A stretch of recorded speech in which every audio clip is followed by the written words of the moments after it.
What are we going to do when we get to this broken scarf super chill position? So we end up here. Now ideally I want the elbow pluck. Why?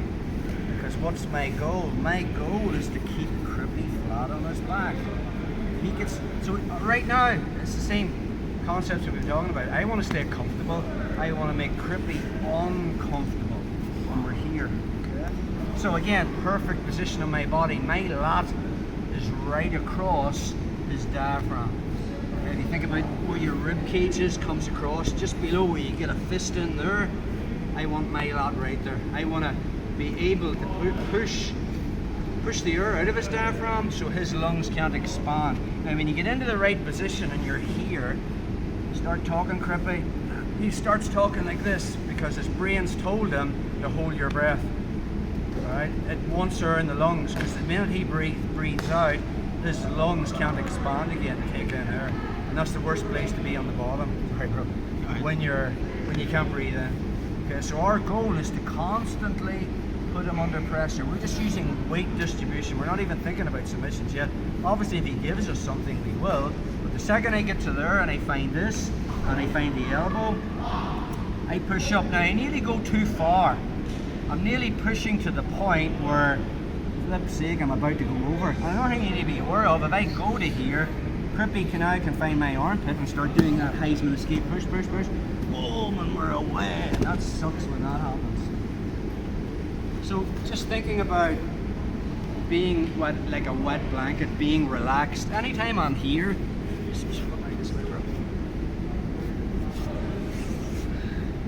anytime I'm here and I start to get into that sweet spot and Crippy finds my armpit, if I stay tense, well, I'm away. So the main thing is if that hand comes under there, yeah, push me. I'm just like a rag doll. He just relaxes. He pushes, push. Back again. So we want to always be thinking about when we're relaxed, we're not going to get pushed over. When you're tense and you tense, you're light. Okay, anytime I'm tense, I'm light. When I relax, I'm like a wet blanket, I'm heavy. So, what we do is, we come to here, we push up to the point where I've gone too far, and watch, my feet are on the mat. I use my hamstrings to sag down, and I'm pulling my butt in. How's that, bro? We're here. Okay, that's what I want, the uncomfortableness. Now Crippy will fight tooth and nail a few little hip bumps, and he's going to try and get his elbow to the mat. Once he gets his elbow to the mat, if you have noticed now, it's hard to keep him flat. He's turning on the side, and now he's got a little bit of relief. Now you can, even though I have a grip on this, bro, keep your elbow tucked to your body. I am never in a million years going to get that elbow out. So this is what we want to be thinking about, the strategy we want to be thinking about. We talked about compressing frames, okay? So now Crippy, when his elbow is tucked in there, his other hand's going to be in my hip. All I'm thinking about from there is putting all my weight into my left hip and pushing this hand into his shoulder. How do I do that? I just change my hip position. Now I'm coming down and I'm driving my hip into here. Pushing his fist to this position here. Okay.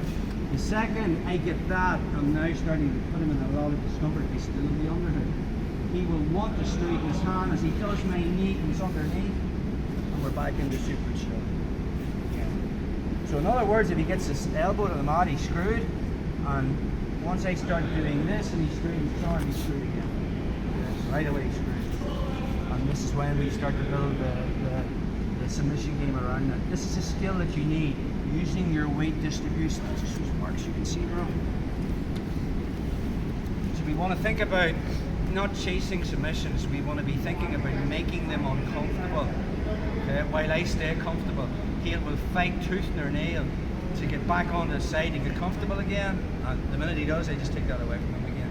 So the second we get here and we've won the underhook and I come in and I find that elbow, again, I do not want my elbow on the mat or my butt on the mat, because then my weight is on the mat. So the only part of my body on the mat is my feet. Now I want to find that sweet spot, so I push with my feet to go farther.